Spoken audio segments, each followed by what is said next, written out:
لبيك يا حسين لبيك يا حسين. أعوذ بالله من الشيطان الرجيم. بسم الله الرحمن الرحيم. الحمد لله رب العالمين،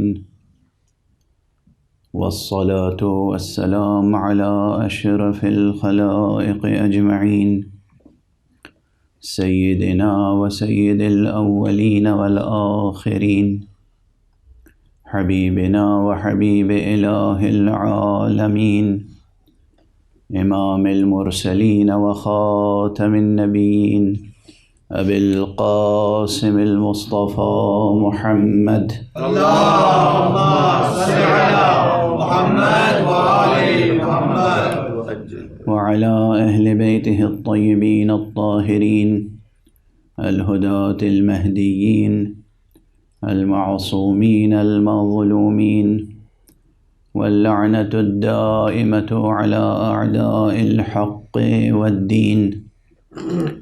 أما بعد، فقد قال الله تعالى عز اسمه في محكم كتابه ومتقن خطابه. بسم الله الرحمن الرحيم. ألم تر كيف ضرب الله مثلا كلمة طيبة كشجرة طيبة أصلها ثابت وفرعها في السماء تؤتي أكلها كل حين بإذن ربها ويضرب الله الأمثال للناس لعلهم يتذكرون. صدق الله العلي العظيم. اللهم صل على محمد وآل محمد. ایک اور بلندر صلوات پڑھنے محمد. اللهم صل على محمد وآل محمد. ماہ عزا کا انتظار رہتا ہے اہل دل کو، مگر کس تیزی کے ساتھ، کس سرعت کے ساتھ یہ ایام عزا گزر گئے، اور آج اس منبر پر اس سلسلے کی یہ آخری مجلس ہے۔ سن 61 ہجری میں 9 محرم تک ہی حسین کی مجلس بھی سجی ہوئی تھی۔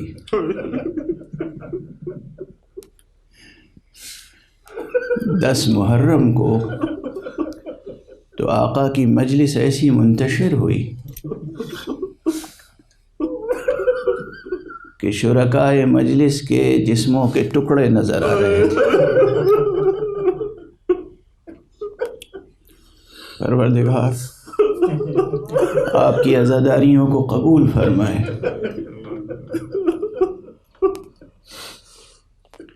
اور آپ کو کسی غم میں نہ رلائے سوائے غم اہل بیت کے۔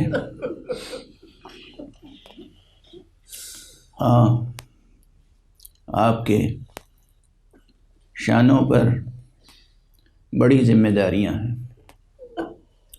حسین سے عہد وفا نبھانا ہے۔ ائمہ اہل بیت علیہم الصلاۃ والسلام نے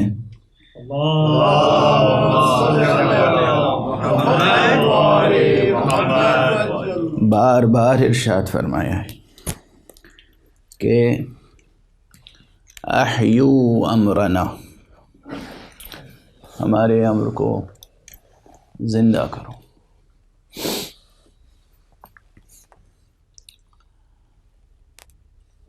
پوچھا گیا معصوم سے کہ احیو امرنا سے مراد کیا ہے، کس طرح ہم آپ کے امر کو زندہ کریں؟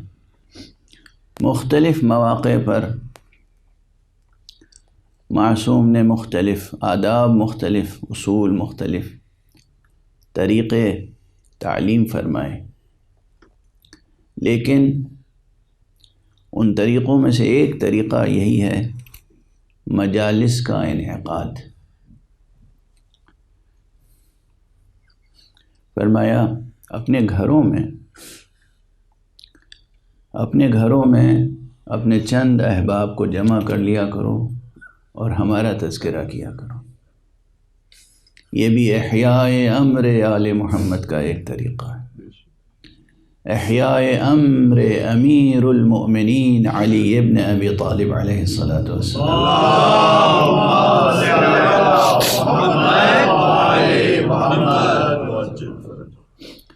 اس وقت قرۂ ارض پر شمال سے جنوب تک، شرق سے غرب تک ایک بے سر و سامانی کا عالم ہے.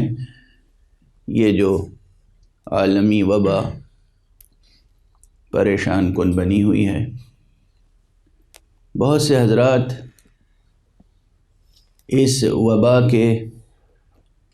وبا کی آڑ میں بھی اپنے نفوس کا تزکیہ نہیں کر رہے ہیں، سیاستیں کر رہے ہیں. خدا را عبرت پکڑیں، اللہ سے اور اللہ والوں سے رشتہ اخلاص برقرار کریں. خدا ہے، اللہ ایک زندہ حقیقت ہے. آخرت، روز آخرت ایک نہایت روشن اور تابناک روز ہے، ایسا تابناک جس دن کسی کا کوئی سیاہ داغ چھپنے والا نہیں ہے.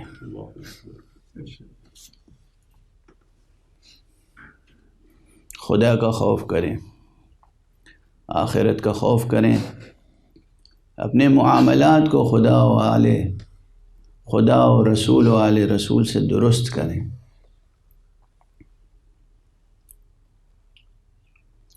اور قیامت کبریٰ سے پہلے قیامت صغریٰ بھی تو ہونی ہے. ایک فرزند مصطفیٰ ذریت زہرا سلام اللہ علیہا سے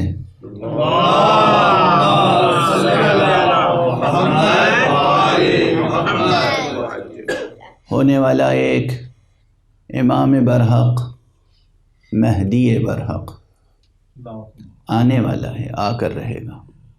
اس کو بھی تو منہ دکھانا ہے، یا صرف سیاستیں کرنی ہیں؟ پتھر کے ٹکڑوں پر اپنے قد کو بلند نہ کریں، خاک کے تودوں پر اپنے قدوں کو بلند نہ کریں، اپنی قامتوں کو نمازہائے مودت کی اقامتوں سے بلند کریں. سبحان اللہ. نماز مودت، روزہ عشق،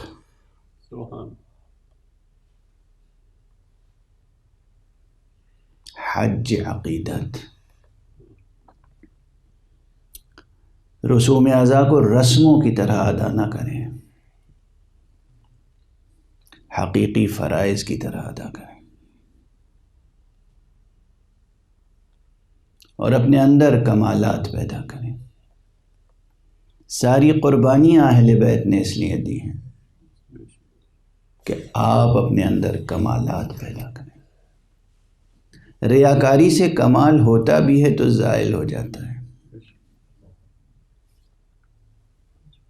ریاکاری شرک ہے، شرک. ریاکاری شرک ہے، شرک. قرآن نے اسے شرک کہا ہے. محمد مصطفیٰ صلی اللہ علیہ وآلہ وسلم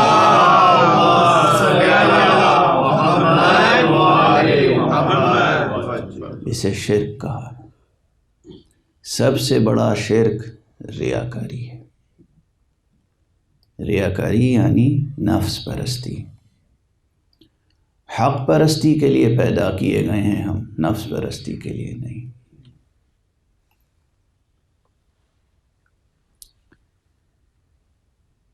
اپنے نفوس میں حق سبحانہ و تعالی نے جو ہمارے اور آپ کے نفوس میں کمالات کی تخم ریزی کی ہے، ان کمالات کو، ان میں سے ہر کمال ایک شجر بارور، ایک شجر سایہ دار بن سکتا ہے، اور یہ بنانا ہے۔ زمین زیست کو آل محمد نے اپنے لہو سے اسی لیے سینچا ہے تاکہ یہ کمالات کے بیج پروان چڑھیں اور کمالات کے آسمان وجود میں آئیں، عرش وجود میں آئیں، افلاک وجود میں آئیں، یہ شجر بارور اور شجر سایہ دار بنے، ایسا شجر بارور جس سے دنیا کی تمام تشنہ اور گرسنہ روحیں اپنے لیے سیرابی کا سامان کریں، اور ایسا شجر سایہ دار کہ ہر بے سایہ اور پریشان انسان اس کے نیچے اطمینان کی سانس لے سکے۔ یہ آپ کی ذمہ داری ہے۔ آپ کا وجود بہت قیمتی ہے، بہت بابرکت ہے، بہت قیمتی ہے، بہت بابرکت ہے، لیکن اس کی تمام قدر و قیمت وابستہ ہے سچے یقین اور سچے عمل کے ساتھ۔ ایک صلوات پڑھ دیجئے محمد علیہ اللہم صلی علی محمد وآل محمد۔ سچا یقین اور سچا عمل۔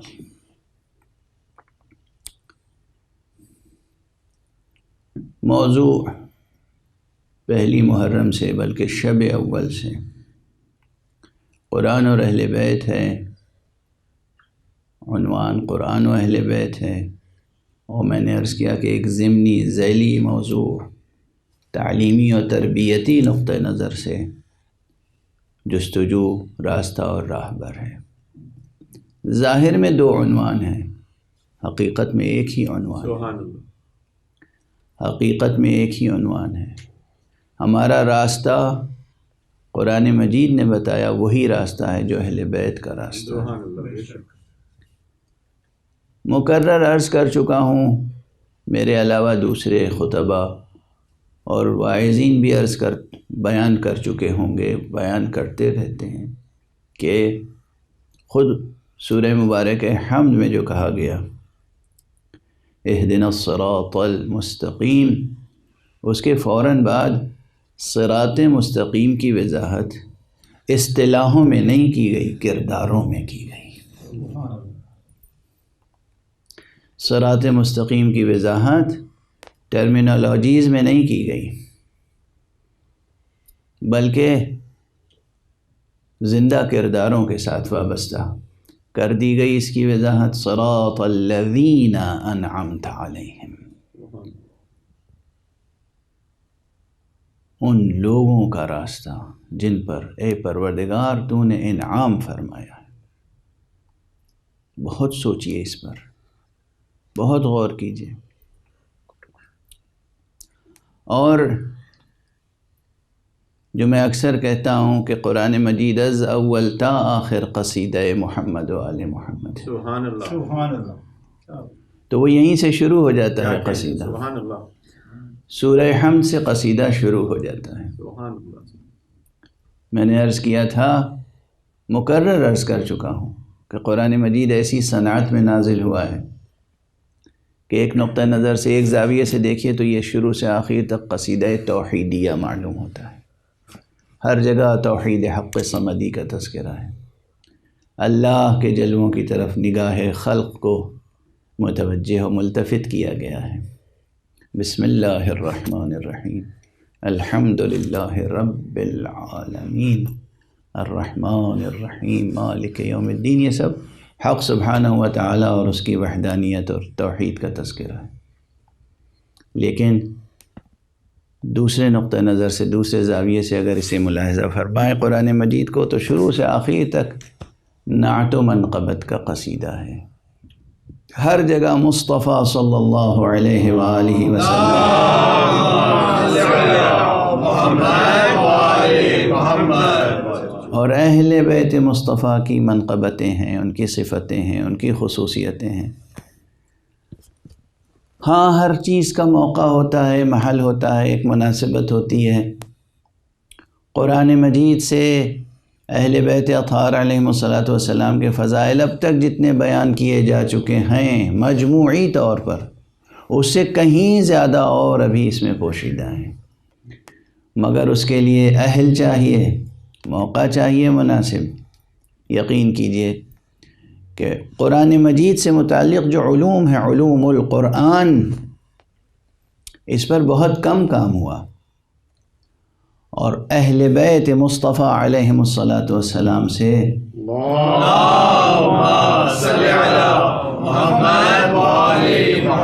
اگر تمام علوم قرآن حاصل کر لیے جاتے تو آج اس کرۂ ارض کی کیفیت کچھ اور ہوتی۔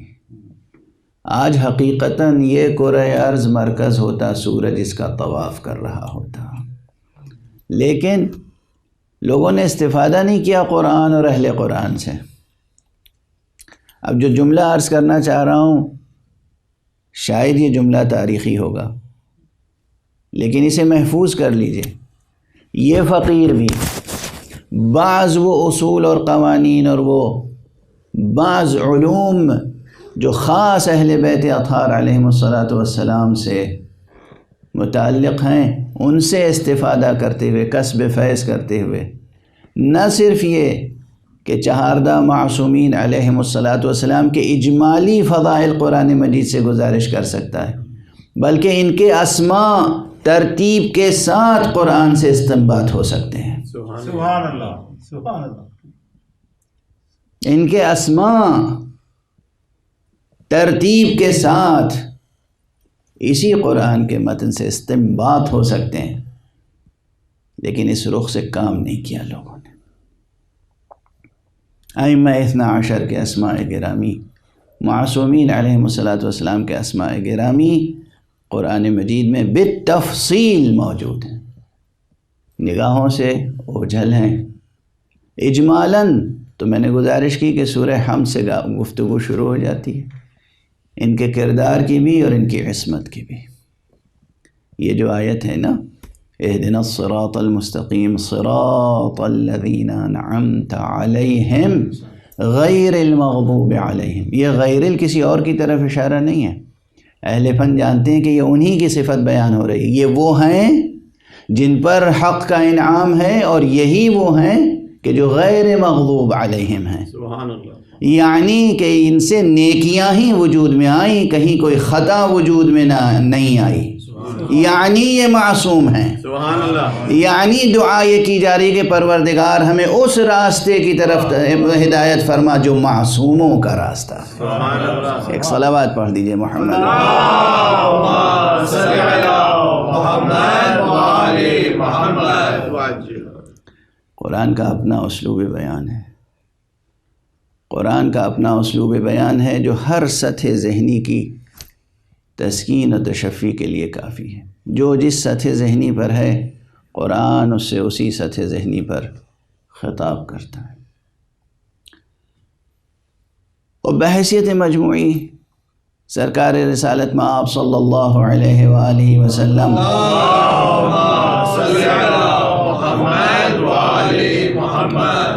کے جو اوصاف، کمالات، فضائل قرآن مجید نے بیان کیے ہیں،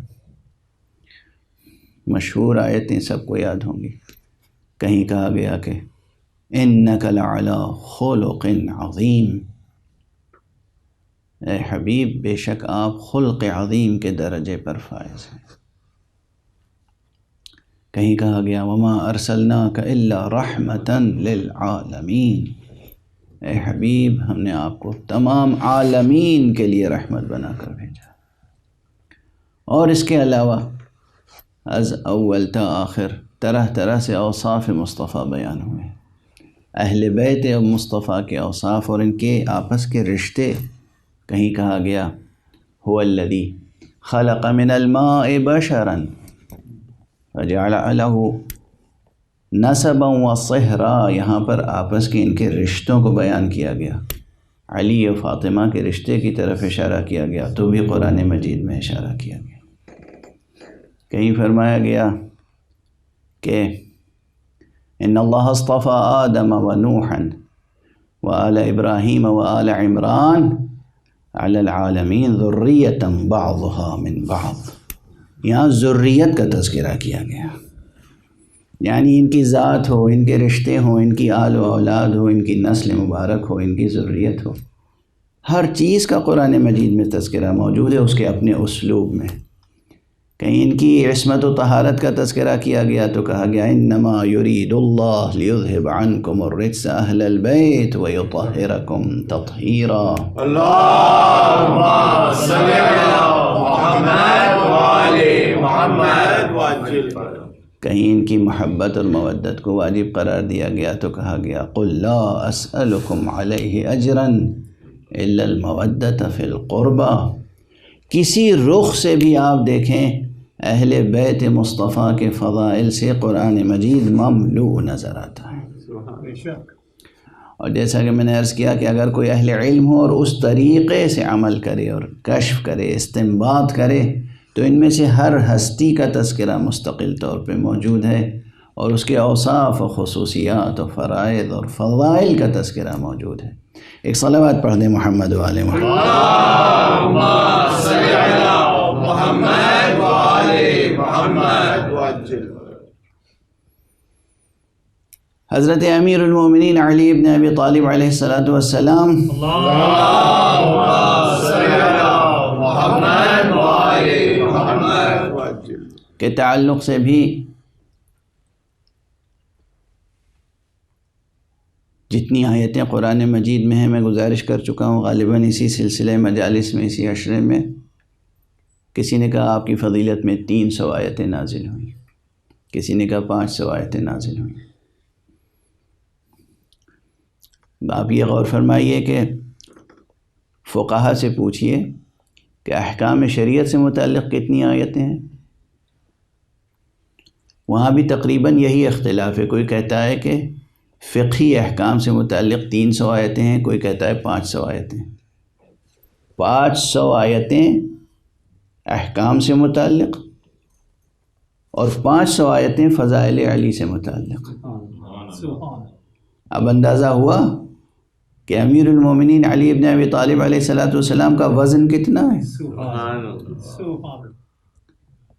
حالانکہ فضائل سے متعلق آیتیں اس سے بھی زیادہ ہیں، لیکن فقہا مجتہدین کہتے ہیں یہ 6666 آیتوں میں سے تقریباً 500 آیتیں، تقریباً کم و بیش تقریباً 500 آیتیں آیات احکام ہیں۔ تو آیات فضائل کتنی ہیں؟ اتنی ہی یا اس سے زیادہ؟ اب اندازہ ہوا کہ وزن ولایت کیا ہے۔ سبحان اللہ۔ امیر المومنین علی ابن ابی طالب علیہ السلام اللہم صلی علی محمد وعلی محمد وعجل۔ کہ ناموں کا بھی اگر استنباط کیجئے قرآن مجید سے تو یہ نام بھی تقریباً 500 سے زائد نام ہے۔ یہ کوئی مبالغہ نہیں ہے، یہ کوئی مذہب پرستانہ اور مسلک پرستانہ بیان نہیں ہے۔ سچائی یہ ہے، حقیقت یہ ہے کہ آدم سے لے کر خاتم تک کسی نبی کا صحیفہ ذکر علی سے خالی نہیں ہے۔ ہر صحیفے میں نام مبارک امیر المومنین اس زبان کے رعایت سے موجود ہے، اور قرآن مجید میں بکثرت موجود ہے۔ القاب، کنایات اور فضائل و مناقب، اور یہی خصوصیت حضرت سید الشہداء ابو عبداللہ الحسین علیہ السلام کی۔ اللہم صلی علی محمد وعلی محمد وعجل۔ تمام انبیاء کے صحیفوں میں ذکر کربلا اور ذکر حسین موجود ہے۔ تمام انبیاء کے صحیفوں میں ذکر کربلا اور ذکر سید الشہداء ابو عبداللہ الحسین موجود ہے۔ کوئی نبی ایسا نہیں ہے جس کو مصائب سید الشہداء نہیں بتائے گئے اور اس نے گریہ نہیں کیا، اور کتنے انبیاء ہیں کہ جو ان کی زندگیوں میں یہ واقعہ ہوا کہ انہیں عملاً سرزمین کربلا سے گزرنا پڑا، یا یہ کہیے کہ مشیت الہیہ تھی کہ انہیں گزارا گیا وہاں سے، اور وہاں گئے اور رکے اور کوئی نہ کوئی صدمہ پہنچا، اور جب وہ اپنے پورے وجود کے ساتھ متوجہ ہوئے کہ آخر یہ صدمہ کیوں پہنچا ہے، تو وحی الہی نے بتایا یہ وہ سرزمین ہے کہ جہاں خاتم النبیین صلی اللہ علیہ وآلہ وسلم کے فرزند کو وہ صدمے پہنچیں گے جو دنیا میں کسی کو نہیں پہنچے ہوں گے۔ آج 9 محرم ہے، اور میں نے گزارش کی کہ کل روز عاشوراء ہر شخص سر و سینہ پیٹ رہا ہوگا، ہر شخص کی زبان پر واہ حسینہ واہ حسینہ ہوگا، ہر شخص نوحہ پڑھ رہا ہوگا۔ بیان فضائل اور بیان مناقب کا موقع نہیں ہوگا، تفصیلی واقعات کے بیان کا موقع نہیں ہوگا، لیکن یہ بھی گزارش کر چکا ہوں آپ کے سامنے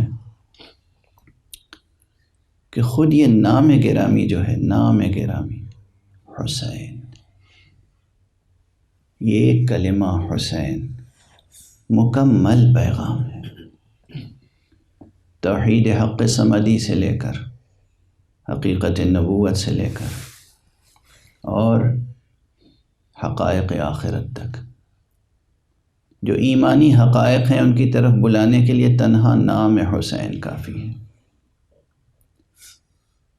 میں گزارش کرتا رہا ہوں یہ بھی آپ کے سامنے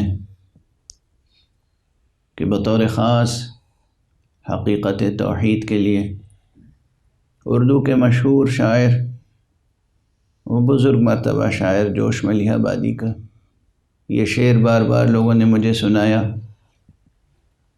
کہ ثبوت حق کے لیے، ہم ایسے اہل نظر کو ثبوت حق کے لیے اگر رسول نہ آتے تو صبح کافی تھی۔ جب بار بار لوگوں نے یہ شعر سنایا تو میں نے گزارش کی کہ نہ مدرسے نہ مساجد، نہ فلسفہ نہ کلام، نہ مدرسے نہ مساجد، نہ مدرسے نہ مساجد، نہ فلسفہ نہ کلام، ثبوت حق کے لیے بس حسین کافی ہے، ثبوت حق کے لیے بس حسین کافی ہے۔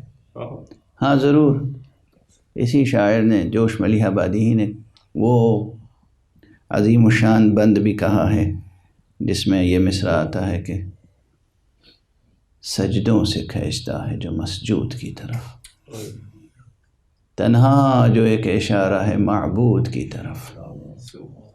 ہاں آقا حسین، حسین کا نام نامی، اسم گرامی تنہا دلیل ہے، کافی ہے حقیقت توحید کی طرف بلانے کے لیے بھی، خدا کو علمی اور عملی ہر اعتبار سے سمجھانے کے لیے نام حسین کافی ہے، قربانی ہے سید الشہداء کافی ہے۔ اور یہ کیا کوئی کم فضیلت ہے؟ سید الشہداء کے لیے کیا یہ کوئی کم فضیلت ہے کہ آپ کا نام نامی، آپ کا اسم گرامی کافی ہے اللہ کی حقیقت کو سمجھانے کے لیے، یعنی وہ حقیقت جسے سمجھانے کے لیے دنیا کے تمام حکما، فلاسفہ، دانشمند، دانشور عاجز رہ جاتے ہیں، اس حقیقت کو سمجھانے کے لیے حسین کا ایک نام کافی ہو جاتا ہے۔ کیا فضیلت ہے، کیا منقبت ہے۔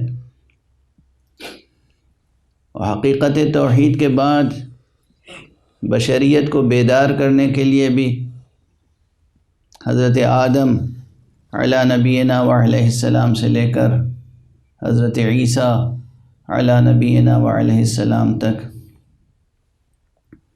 تمام انبیاء نے ریاضتیں کی، تمام انبیاء نے محنتیں کی، مشقتیں اٹھائیں انسان کی تربیت کے لیے، انسان کو انسان بنانے کے لیے، انسان کو اس کے کمالات سے آشنا کرنے کے لیے، انسان کے دل و ذہن کی تطہیر اور تنویر کے لیے، تاکہ منور ہو جائے یہ ذہن، یہ دل منور ہو جائیں، یہ ذہن منور ہو جائیں، روشن ہو جائیں، ضمیر روشن ہو جائے۔ ہر نبی نے محنت کی ہے، ہر نبی نے محنت کی، لیکن پھر بھی آقا حسین کا کارنامہ کچھ ایسا ہے کہ جس کے متعلق مجھے یہ 2 مصرے مرحوم و مغفور جناب سہیل آفندی کے بہت اچھے لگتے ہیں، جہاں انہوں نے فرمایا ہے کہ انسان کے جگانے کو جب بیت گئیں صدیاں، انسان کے جگانے کو جب بیت گئیں صدیاں، شبیر نے فرمایا یہ کام ہے دن بھر کا۔ انسان کے جگانے کو جب بیت گئیں صدیاں، شبیر نے فرمایا یہ کام ہے دن بھر کا۔ ایک دن میں وجود باری پر، صداقت مصطفیٰ پر، حقیقت آخرت پر اتنی روشن دلیلیں قائم کر دی ہیں حسین نے، جسے قیام قیامت تک اب کوئی بھی دھندلا نہیں سکتا۔ حسین کی قائم کردہ کسی ایک دلیل کا جواب نہیں لا سکتا، حسین کی قائم کردہ کسی ایک دلیل کو کوئی جھٹلا نہیں سکتا۔ کیا کیا دلیلیں ہیں، اور نہ صرف یہ کہ علمی اعتبار سے انسان کو بیدار کرتی ہیں حسین کی دلیلیں، بلکہ پورے وجود کے ساتھ انسان کو جذب کر لیتی ہیں، انسان کو تبدیل کر دیتی ہیں۔ مجھے پھر آقا حسین کی اس قربانی کے تعلق سے، جو قربانی بظاہر عام انسانوں کے نگاہ میں سب سے چھوٹی ہے لیکن حقیقت میں بہت بڑی ہے، اس قربانی کے تعلق سے بھی یہ 2 شعر مرحوم و مغفور شاعر سفینہ قاسم شبیر نقوی نصیر آبادی کے یاد آ رہے ہیں۔ یہ 2 مصرے قاسم شبیر نقوی نصیر آبادی نے کہا تھا، حشر تک سوچ، حشر تک سوچ عدل انسانی، صرف اصغر کا خون بہا کیا ہے۔ حشر تک سوچ عدل انسانی، صرف اصغر کا خون بہا کیا ہے۔ میں سمجھتا ہوں یہ بہت بڑا شعر ہے، بہت بڑا شعر ہے۔ ہاں، آج اس منبر سے 2 شہادتیں بیان ہوتی ہیں، چونکہ کل مجلس نہیں ہوگی تو مجھے آج ہی کچھ اشارے شہادت عظمیٰ سے متعلق بھی کرنے ہیں، اور کچھ اشارے شہادت حضرت علی اصغر سے متعلق بھی کرنے ہیں۔ علی اصغر، حسین کا شیر خوار بچہ، یہ بچہ بھی مدینے ہی سے شہادت کے لیے تیار ہو کے آیا ہے۔ اگر یاد ہو آپ حضرات کو تو میں نے علامہ دربندی کے حوالے سے یہ روایت نقل کی تھی کہ جب مدینے سے چلا ہے کارواں تو آقا حسین اپنی ایک بچی کو، بیمار بچی کو مدینے میں چھوڑ کے چلے تھے، اور جب کارواں ذرا آگے بڑھا اور یہ بچی رخصت آخر کے لیے اپنے گھر سے باہر قدم نکال کے لڑکھڑاتی ہوئی آگے بڑھی تو آقا حسین نے پھر اپنے قافلے کو روکا، کارواں کو روکا اور کہا کہ بچی کو اجازت دو، قریب آ جائے، سب سے رخصت ہو لے۔ جناب فاطمہ صغریٰ تشریف لائی، ایک ایک سے ملاقات کی، ایک ایک سے خدا حافظی کی۔ جب جناب بی بی رباب کے پاس آئی ہیں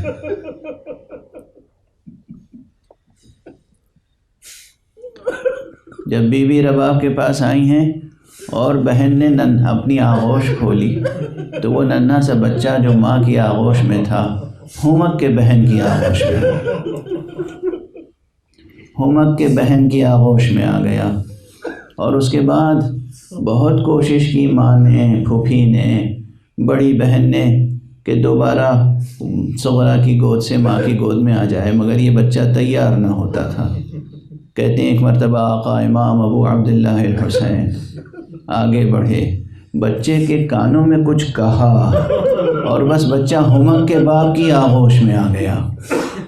یقیناً آقا نے یہی فرمایا ہوگا کہ بیٹا تمہارا نام محضر شہادت پر موجود، تم بہن کے پاس رہ جاؤ گے تو کربلا میں یہ شہادت کی تکمیل کون کرے گا؟ اس لیے میں گزارش کر رہا ہوں کہ یہ شیر خوار بچہ بھی قربان ہونے کے لیے تیار ہو کے مدینے سے آیا تھا۔ اور روز عاشورہ بھی کیفیت کیا ہوئی؟ مورخین لکھتے ہیں، یہاں پر روایتوں کا ایک سلسلہ ہے، مختلف متعدد روایتیں ہیں، لیکن ایک روایت ان میں سے یہ ہے کہ آقا حسین ایک مرتبہ سب سے رخصت ہو کے میدان میں گئے، اور جب آپ نے فرمایا حل من ناصر ینصرنا، کیا کوئی ہے مدد کرنے والا جو ہماری مدد کرے؟ حل من مغیث یغیثنا، کیا کوئی فریاد رس ہے جو ہماری فریاد پر لبیک کہے؟ یقیناً یہ اتمام حجت کے لیے تھا، یہ اتمام حجت کے لیے تھا۔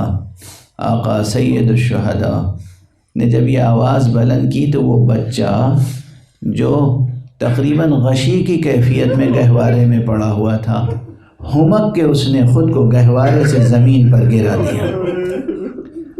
کربلا میں خیام حسینی سے بیویوں کے رونے کی صدا بلند ہوئی، اتنی بلند ہوئی کہ آقا حسین تک پہنچی۔ حسین پلٹ کے پھر آئے، ابھی حسین زندہ ہے، یہ رونے کا کیا سبب؟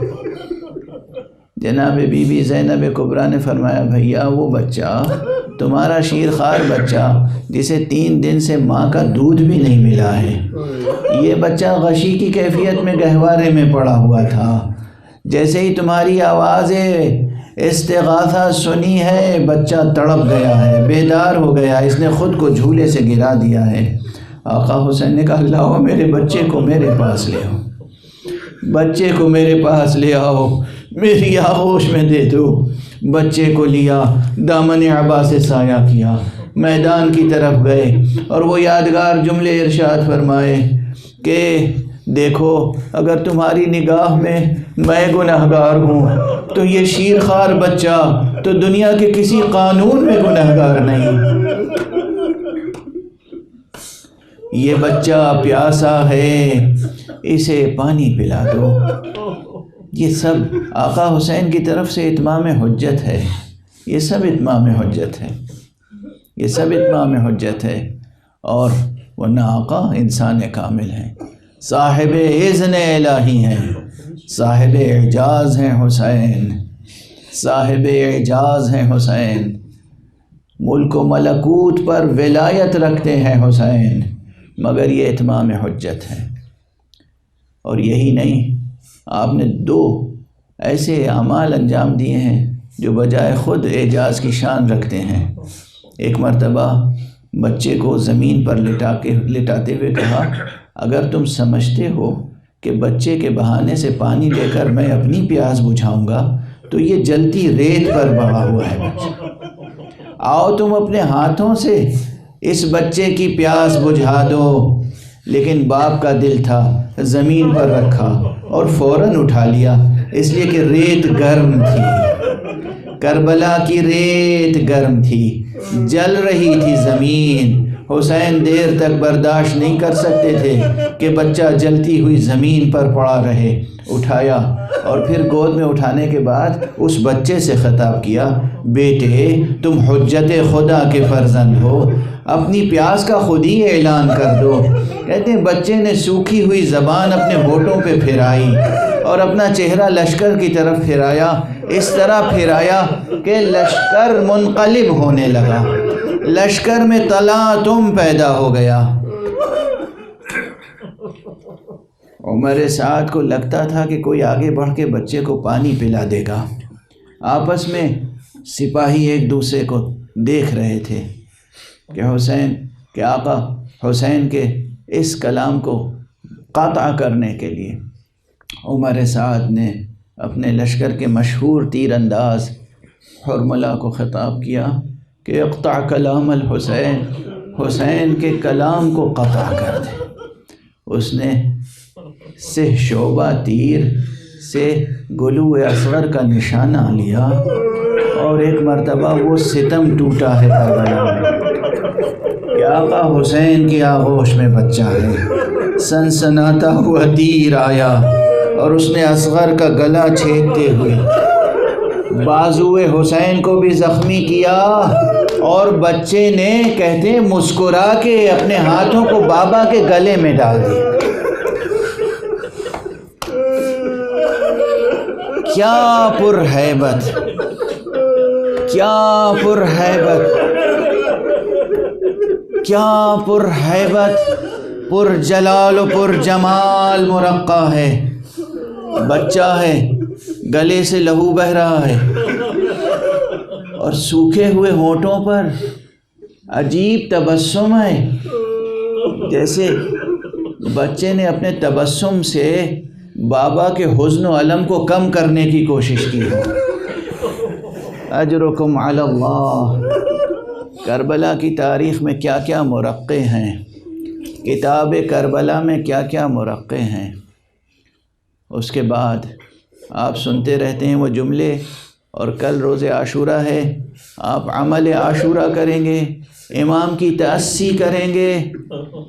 یہی وہ موقع ہے جب امام اس بچے کو لے کر خیام کی طرف جب آ رہے ہیں تو بس آ نہیں گئے، کہتے ہیں 7 مرتبہ خیمے کی طرف بڑھے، 7 مرتبہ پیچھے ہٹے اور کہتے جاتے تھے انا للہ و انا الیہ راجعون رضا بقضائہ و تسلیما لامرہ، انا للہ و انا الیہ راجعون رضا بقضائہ و تسلیما لامرہ، انا للہ و انا الیہ راجعون رضا بقضائہ و تسلیما لامرہ۔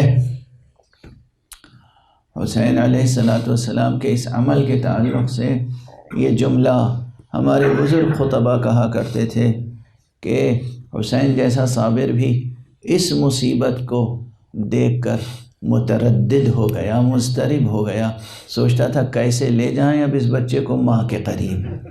مگر میں دوسرے انداز سے دیکھتا ہوں، میں سمجھتا ہوں کہ حسین ناز فرما رہے تھے اور گویا کہہ رہے تھے، آگے بڑھتے تھے اور پیچھے ہٹتے تھے اور کہہ رہے تھے اپنی زبان حال سے، اے چرخ ستمگار دیکھ حسین کے پائے ثبات و استقلال کو دیکھ، دیکھ حسین کی قوت کو دیکھ، حسین کے صبر کو دیکھ۔ یہ لاشا اٹھانا آسان نہیں ہے، مگر یہ بھی حسین کے صبر و استقامت کے ساتھ اٹھائے ہوئے ہیں۔ اور اس کے بعد حسین ایک مرتبہ گئے، خیمے پر گئے۔ یہ اہل حرم ہیں، انہیں کہتے ہیں اہل حرم، یہ ہیں اہل حرم، اللہ کی حرمتوں کو پہچاننے والے، وہ جنہیں اللہ نے حرمتیں بخشی ہیں، جنہیں اللہ نے عظمتیں بخشی ہیں، اللہ نے حرمتیں بخشی ہیں، یہ ہیں اہل حرم، جہاں کسی خاتون کی زبان سے بھی کوئی ایک لفظ ایسا نہیں نکلتا جو رضا الہی کے خلاف ہو، جو شان بندگی نہ ہو، ایسا کوئی کلمہ نہیں نکلتا۔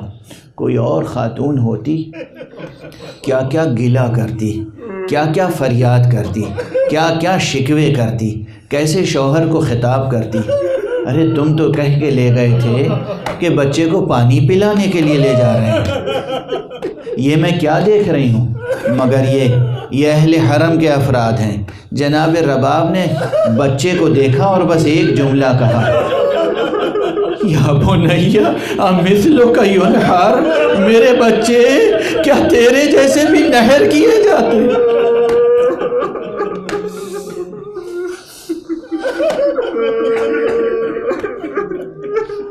اور بس آخری دیدار بچے کا کرا دیا آقا نے، اور اب لے کر پشت خیمہ پر آئے، اس بچے کو پشت خیمہ پر لے کر آئے اور اپنی تلوار کی نیام سے ننھی سی قبر کھودی۔ میرے والد مرحوم یہ روایت اہل معرفت کی پڑھا کرتے تھے بڑی کیفیت کے ساتھ کہ یہ وہ موقع ہے کہ جب تلوار بھی روئی ہے۔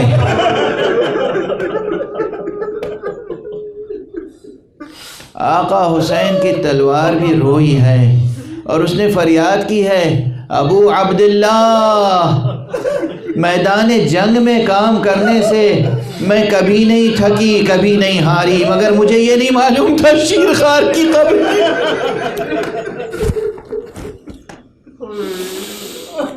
آقا نے ایک ننھی سی قبر بنائی، بچے کو سپرد لحد کیا اور اس کے بعد نماز پڑھی ہے آقا نے۔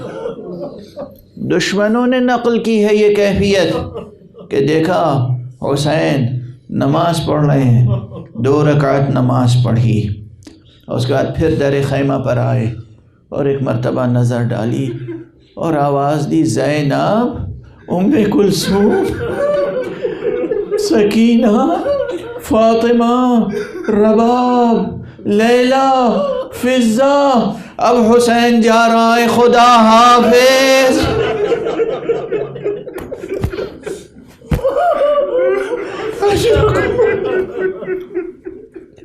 اجرکم علی اللہ، حسین جا رہا ہے، خدا حسین جا رہا ہے، خدا حافظ۔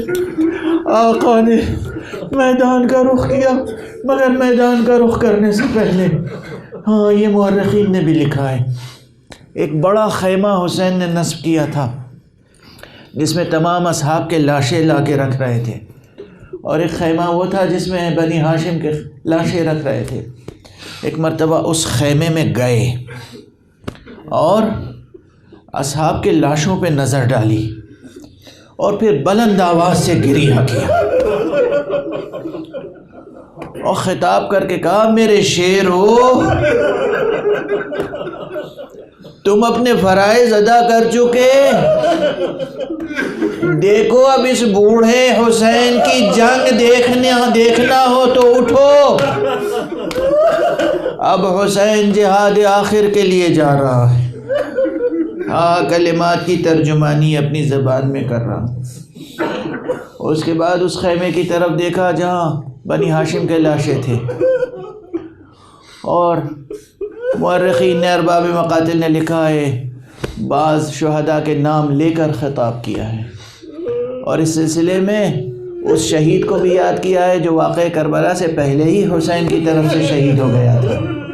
مسلم ابن عقیل کو یاد کیا، ہانی ابن عروہ کو یاد کیا، حبیب ابن مظاہر کو یاد کیا، مسلم ابن اوسجہ کو یاد کیا، عباس اور اکبر کو یاد کیا۔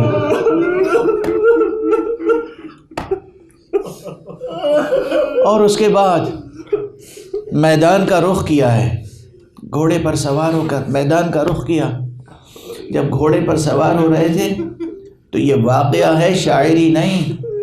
پھر ایک مرتبہ داہنے بائیں جو دیکھا ہے تو جناب زینب خیمے سے باہر آ گئی، بھیا اب اکبر و عباس نہیں ہے سوار کرنے کے لیے،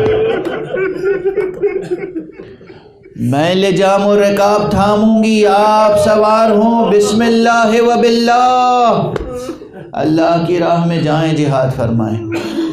بی بی جناب زینب نے سوار کیا، حسین آگے بڑھے، اور جب حسین آگے بڑھے بس اکثر اس سے زیادہ پھر دل میں طاقت نہیں رہتی بیان کرنے کی، آقا حسین کی شہادت بیان کرنے کی طاقت میرے دل میں نہیں رہتی، اس لیے بس اس روایت پہ اکثر گفتگو ختم کر دیتا ہوں۔ زینب نے سوار کیا، آقا آگے بڑھے، ام کلثوم زینب کے پیچھے تھیں در خیمہ پر۔ اب کہتے ہیں چھوٹی بہن کا بیان یہاں سے علامہ واعظ افغانی نے اپنی کشکول میں لکھا ہے، فرماتے ہیں کہ جناب ام کلثوم کہتی ہیں کہ میں نے دیکھا جیسے میری نگاہوں کے سامنے سے پردہ ہٹ گیا ہو، اور میں نے دیکھا آقا حسین تنہا نہیں ہیں، بھیا تنہا نہیں ہے، گھوڑے پر حسین جا رہے ہیں اور گھوڑے کے پیچھے پیچھے دو شخصیتیں ہیں جو تیز قدموں سے گویا دوڑ رہی ہیں اور کہہ رہی ہیں حسین الوداع، حسین الوداع۔ مجھ سے رہا نہ گیا، میں نے پوچھا آقا میرے بھیا حسین تم تنہا ہو یا کوئی اور بھی ہے؟ حسین نے ایک مرتبہ گھوڑے کو روکا، پلٹ کے کہا بہن جب اکبر کو رخصت کیا تھا، اکبر میری طرف سے قربان ہو رہا تھا تو اکبر آگے آگے تھے، میں پیچھے پیچھے تھا، اب میں جا رہا ہوں، نانا رسول اللہ ہے، بابا علی مرتضیٰ ہے، کہہ رہے مجھے خدا حافظ حسین، خدا حافظ حسین، خدا